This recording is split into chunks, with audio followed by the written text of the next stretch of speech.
After crossing from Te Ika Maui to Te Waipounamu, Ngāti Kuri settled at Kaihunu Pā in Kuratio. On one occasion, Ngāti Kuri chiefs Tuta Urutira and Te Rakai Tauheke led a raid into the Wairau, which was the territory of Rangitane. The war party arrived at the mouth of the Wairau River, where the Pā Te Kauri stood on one side and Te Kōwhai on the other.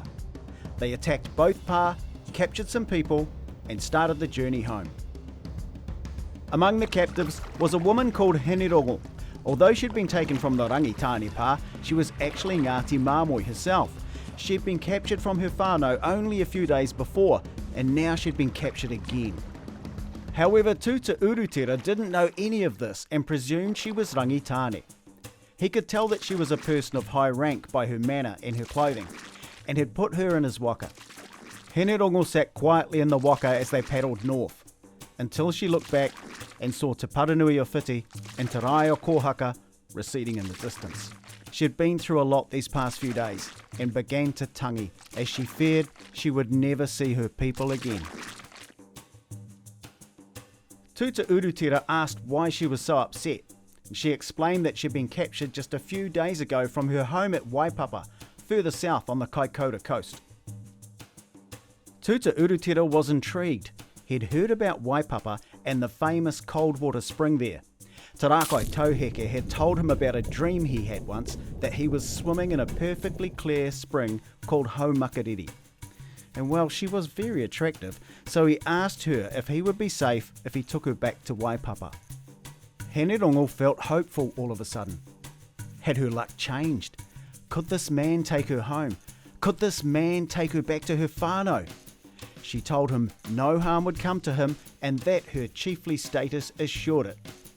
And he was quite handsome after all.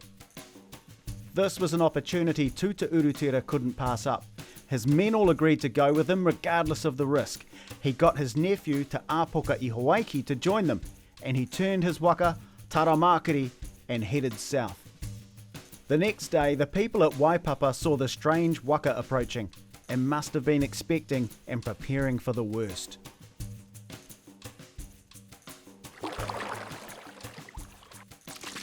Tension was high on board the waka too.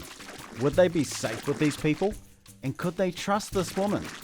Tuta Urutira urged his men to fight to the last if it should come to it. He asked Hinerongo to show herself, so she stood and started calling to her people. And when they realised it was her, they wasted no time hauling the waka ashore at Kotukunui, the landing place of chiefs. The Ngāti Kuri warriors were still on edge as they were led into the pā and food was prepared for them. Still wary, Tuta Urutira asked Hinerongo again if they were to be killed. If so, he would not eat, as it would be a waste of time to eat and then be killed. She repeated her promise, and it was reaffirmed by her brother Te Aotaka and cousin Pāua.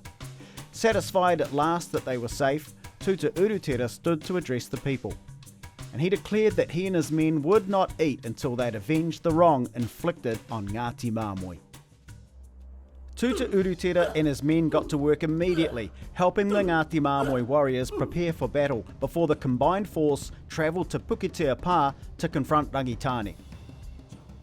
There was a ferocious battle in which Ngāti Kuri and Ngāti Māmoe were victorious.